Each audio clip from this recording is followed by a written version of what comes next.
We're in Hailey, Idaho. We're on a tomato farm. Fancy restaurants around, people that want high-end produce, and a lot of work that actually we hadn't done a whole lot of. We've done concrete before, but really stretched ourselves. we had to figure out how to do ICF with 24-inch sonotubes. It was that, and then it was building greenhouses, a lot of big greenhouses. It was our first commercial build. Yeah. Hey, don't learn anything from this. Yeah. This was a hard job. On this project, the bottom line is like, we learned a lot. We did it sort of at the expense of a lot of money, I'd say. Yeah, this is where we grew up. Yeah. I guess this helped us reach another level. Right. So we're here. Where are we now? We're in Hailey, Idaho. So Hailey, Idaho, it's like Sun Valley, Idaho. What's that town just north of us? Ketchum? Ketchum? Yeah. Ketchum's just north of us, really bougie. Bougie Ketchum. Yeah, so there's a lot of fancy restaurants around, people that want high-end produce, and there's a customer here who felt there was a pretty good market for tomatoes. Okay. So we're on a tomato farm. Yeah. And they're growing right now. Yeah, actually we'll put some footage out, but yeah. there's tomatoes in the ground, and it's cold enough that we're bundled up and layered, and you wouldn't know it being inside the greenhouse right now. Yeah, it's awesome. It's a full circle moment, kind of, Yeah. for me at least. Yeah. So how long have we been here? Oh my goodness. Like, so we got the referral from Agritech, I want to say almost 2 years ago. I suppose it was a spring in 2024. Okay. Early spring. This project really materialized pretty quick because Austin, he needed builders to show up, come get it done. We had probably a couple months to prepare. And Agritech, they knew us from a home show we've done or actually it was a trade show, the indoor AgCon, and had dinner with them. They trusted us and what we were selling, which was greenhouse construction. So Sweet. Yeah, that's the gist of it. Cool. There's a lot of trust involved. Yeah, a lot of trust from the manufacturer to the client to us and to our teammates, I guess. Yeah, everybody. Yeah. All right, so we got the project 2024. What was our starting point? Yeah. So this was just a blank field. It was, I think, probably several acres, but we're probably on an acre part of the job site. And it looked like just short grass when we showed up, nothing. It was just out of winter, so probably about May, early May, I think we showed up, got breaking ground, and the scope of work really was a lot of concrete and excavation up front. I mean, we did all the excavation for the 4 foundations here, because the barn we're in right now, the head house, this has a foundation with a pad that we excavated for, as well as 2 of the greenhouses that each had foundations that went 3 feet into the ground, and then sonotube foundation for the 3rd small greenhouse we did. Yeah. So that was a lot of work that actually we hadn't done a whole lot of. We've done concrete before, but it was that, and then it was building greenhouses, a lot of big greenhouses. Yeah, so we really stretched ourselves with the foundation work here. Yeah. I guess you could say we're not a concrete company. Right. we're a foundation company. Yeah. But we did it, and sleepless nights involved. Yeah, a lot of stress involved. Honestly, the foundations went really well. The pad, we did hire some local concrete company to do that, and they did amazing, and they were proud of our foundation work. So all in all, did they say that it was one of the better foundations they'd seen, or they somewhat didn't have anything great or negative to say. It was kind of just, he came, he said, great, that looks awesome. And really we were more impressed with their work, of course, and we're happy that they were able to do what they did. Yeah. You know, we had some piers like in the middle of this foundation that helps for where these columns drop onto, and that made me a little nervous because you have to get those pretty spot on. Yeah. Because I mean, you get a pretty good footing. It was a 4x4 footing, and then it shrunk down, I think, to maybe 12 or 16-inch sonotubes, and Yeah. that seems like a lot until you put an 8x8. Yeah. It takes up all the space. Yeah, it has to be pretty exact. And so I remember measuring, I mean, probably all day, every day when we were here. Yeah. We'd have guys working, and all I did was I went around with tape measures and made sure Yeah. we were just spot on. I think the day we poured the footings, I was here, and there was just underneath us was just strings. Oh man, The strings everywhere. yeah. I think we did get feedback on that, Yeah. which was like, wow, Yeah. it was a lot of strings. Yeah, we went the extra mile to get it dead on. It was a lot of exactness going on. Yeah. All right, so we did the foundations for the barn, which is going to be a head house. It's a really beautiful barn. Then the foundations for the greenhouses. How long did that take? Oh, so there were about 3 or 4 of us here at any given day, and we were here week after week, Monday to Friday, for I want to say 4 months, for just making sure all the excavation and foundation work was done. That might be a little long, but that probably with setting columns pretty close. Like maybe three months about with the ICF and everything. Yeah. Backfilling. Yeah. So we started framing right after that. And Right. it looks like it's going quick when you start framing. Yeah. Yeah. It was a long couple months before structures started going up. Yeah. Which greenhouse did we start with? We started with the big grow span. Okay, how big is that one? That one is 30 by 100. Okay. Yeah. And probably the peak's at about, I want to say 16-ish feet. That one, the columns actually just bolt into the concrete. It is very easy to do after the concrete was done. We can just finish the concrete and Yeah. So and I think the second or third time I came up, I was helping build the trusses, and the columns were all standing, and we were just putting the trusses up from a lift. It went together okay. Yeah, it was a slower build. It was our first commercial build. Yeah. And as embarrassing as that is to say, we've built enough now Yeah. where it's like, okay, we feel confident in saying where we're at. Yeah. At the time, it was like, okay, we've built smaller greenhouses. We think we can do this, but we were building trusses up in the air. Yeah. And that was not the right move. Yeah. Now with the greenhouses I've built since then, I would definitely stack build those. Maybe like half and half because they bolt together in the middle, but I'd definitely build them on the ground before. Because it was like put one thing up, brace it with the other one, and then like meet the middle. It was all. Yeah. The process was very time consuming. Yeah. It probably was impressive that we pulled it off, but not impressive that we didn't do the simple thing and just building it on the ground. Yeah.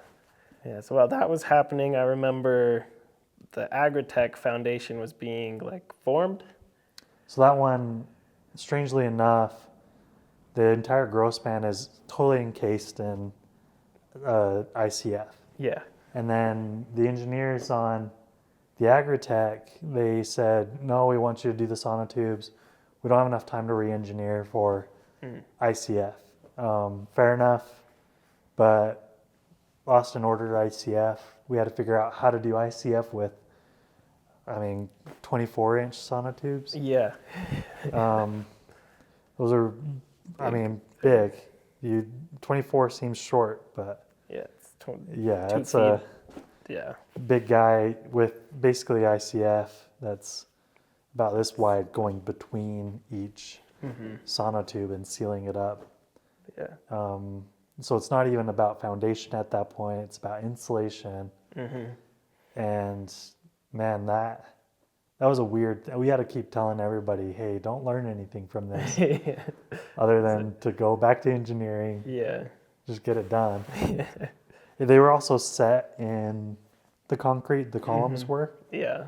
And luckily, we had hired Matthias as project manager, actually as foreman at the time. Yeah. And he is a very talented construction man, and did great just getting it all set, getting it really lined up. It was something that I was really nervous to do, Yeah. because I was able to figure a lot of things out, but that was one of those where if you're messing up columns how they set, then Yeah. that's permanent. Right. Yeah. So that's good. Thank you, Matthias. yeah, You shout saved- out to Matthias. Yeah. And at that point, we hadn't even looked at the smaller Oh, no. greenhouse yet. Like, Yeah. There was just stakes in the ground marking where it was. Yeah. That was about it. Yeah, we had no interest in starting in that until we felt like those two were complete. I mean, we ended up busting that out pretty quick, Yeah. and we still had a lot of work on the other two big greenhouses.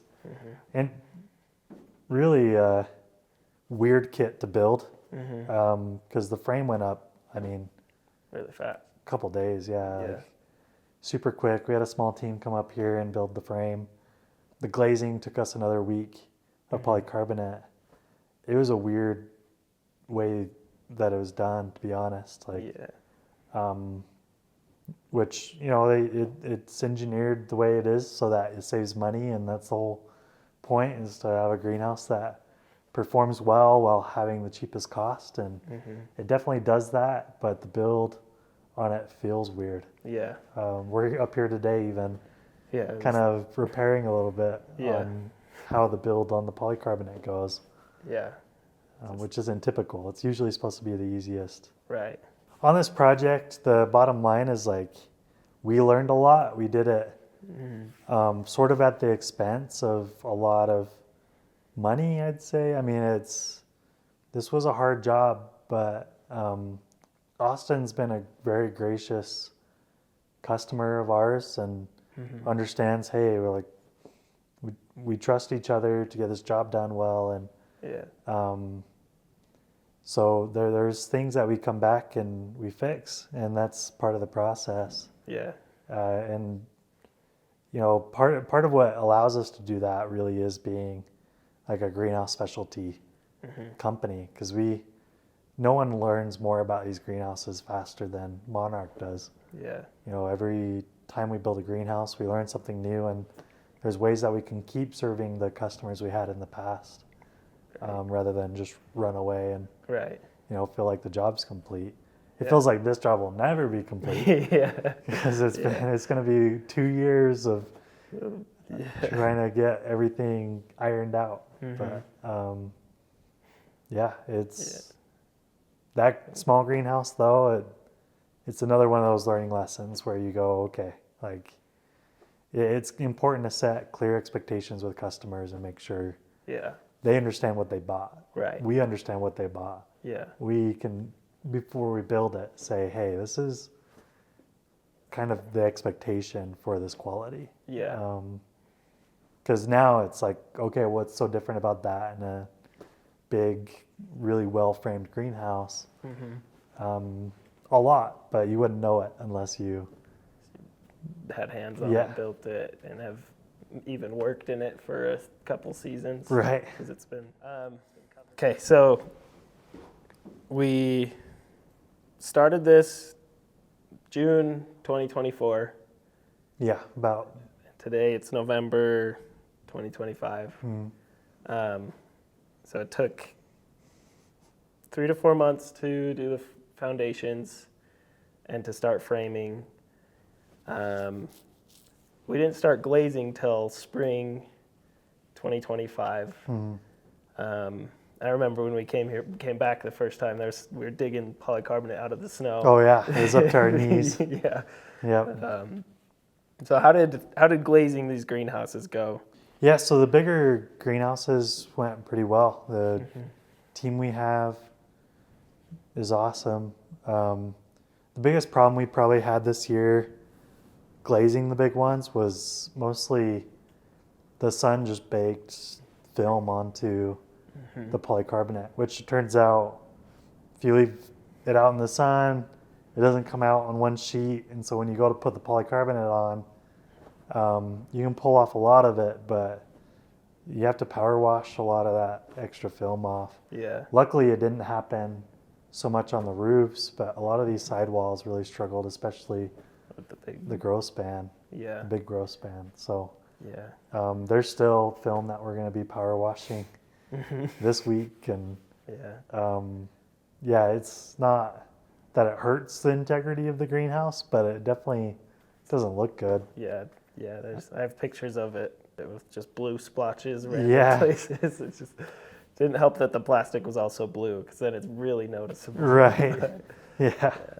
Yeah, we've learned that a couple times, just that you need to keep the polycarbonate out of the sun before it's on, before you rip that plastic off, or else it just makes your life so much harder. And I guess that's the same with like plastic on aluminum and really anything. So Yeah. it's one of those lessons we learned the hard way a couple times.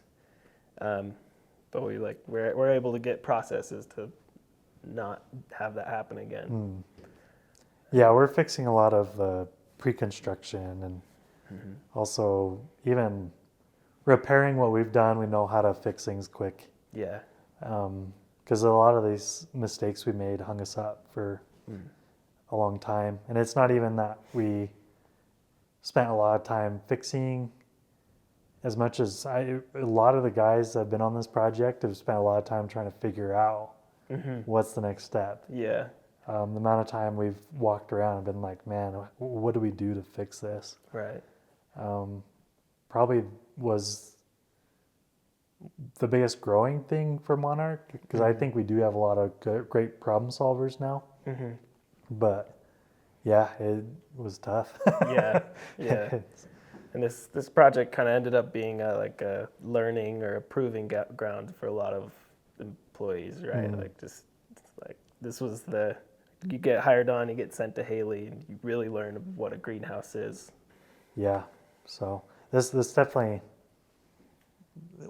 one of the places where it'll always feel a little traumatic coming back up. Yeah. But it also holds a special place for, like, this is where we grew up. Yeah. I guess this helped us reach another level. Right. So can you tell me a little bit about Austin, the owner of this farm, Hailey Farms? Can you tell me a little bit about Austin? Yeah, Austin's great. He has a lot of energy and he cares about plants a lot. I mean, he's studied about them in Hawaii. Okay. Studied soil science, studied all sorts of things. I don't know all of his accolades around it, but he does genuinely get excited about growing the tomatoes in this property. And That's cool. the small growth span is one of his propagation houses. That's the main purpose of it, to start tomatoes and move them on to the agritech and the growth span. Yeah. And because of the climate here, he put a lot of money into the systems that keep those plants protected. Because, Right. I mean, talk about a more challenging crop to grow Yeah. in a region like this. Tomatoes are not very forgiving. Yeah. You know, they're the first thing everybody thinks about when you think about freezing temperatures killing your crop in your garden. It's like, oh, my tomatoes are done. Yeah. And that's exactly how they are. You get one night of frozen tomatoes and they might as well be dead. So there's a lot of root zone heating that he's installed, and a lot of heat transfer pumps, and he's not skipping any corners trying to like keep this place really warm and efficient. Yeah. So it's going to be exciting to see what he's doing. And when we look inside that greenhouse, you can see he's got tons of tomatoes. It actually makes the greenhouse feel small. Yeah. That was noted when we walked in. Yeah. And then between the tomatoes, he's got his lettuces and spinach, and Yeah. yeah, he's trying to use every bit of that greenhouse Yeah. that he can. Yeah, like typically on a greenhouse like this, you wouldn't be growing in the ground, right? Or like you don't see it as common, or at least I haven't seen it. Yeah, But so it's kind of interesting to see someone using, instead of having a big concrete pad throughout the whole greenhouse, they have, it's all in the dirt. All the tomatoes are growing, all the lettuce is all right there in the ground. yeah. That's cool. Yeah, you wouldn't think it when you walk in that like right under that dirt is a bunch of root zone heating pipe. Yeah, some like radiant heating, like what you'd put in your driveway Yep. to like keep the ice off. Yeah, It's underneath that whole greenhouse. right. And he's Those got two. awesome soil here too, and yeah, like it's impressive. Yeah, yeah. What is the market that he's trying to reach? So the only way it really makes sense is to target restaurants, Okay. especially restaurants that benefit from a very fresh, high taste profile type of tomato. Yeah. And so you think about the ones that are in Sun Valley, you know, restaurants I've never been to, Yeah. $80 plates, you Yeah. know, it's the sort of way that tomatoes make sense. Now there's also some great grocery stores around here too. Some higher end grocery stores, and those sort of places benefit really heavy from saying, hey, we've got local produce. Yeah. And up here, that's hard to come by. Yeah. If you've got a really fresh local product, people likely will purchase it up here. Right. It's not the type of crowd you would have in a lot of other places that are away from the ski resorts and Yeah. you know places that might not pay extra Yeah. Yeah. for a tomato. Yeah. So like we're in like the Park City of Idaho, Yeah, if you will. that's right. Yeah, that's cool. The way the cost breaks down, it was really heavily influenced by concrete. Now, if I were to start by greenhouse, I'd say probably a large growth span and the Agritech, the way that they are, you know, about 3,000 square feet each.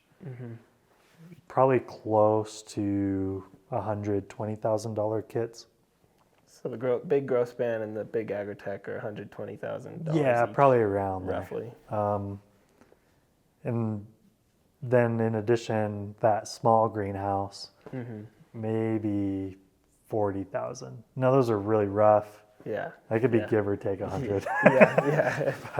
Yeah. I'd say pretty close to 300,000 for the greenhouse kits, and then for all the concrete and for all the installation, we were close to 340,000. Wow. Now a lot of that being concrete. I mean, I don't even want to take a shot at how many yards we poured. Yeah. But it was substantial. We quoted really heavy the concrete. I would say to build this again with concrete already poured, the installation probably would have been closer to 200,000. Okay. Maybe even downward towards 180. But yeah, about 200 is, I'd say, a pretty fair installation cost. You imagine now, probably with the traveling, the concrete involved, I could see how it fairly was about 340. Yeah. But so about, I mean, with the barn being built, excavation involved, otherwise irrigation, I mean, you're thinking close to $1 million for a project like this. Wow. Yeah. He really loves his plants. Yeah. Yeah, those tomatoes better sell. Yeah. Yeah. It's a lot of tomatoes. Yeah. That would be unfortunate if they didn't. Yeah. That's cool. I didn't realize it cost that much. Probably.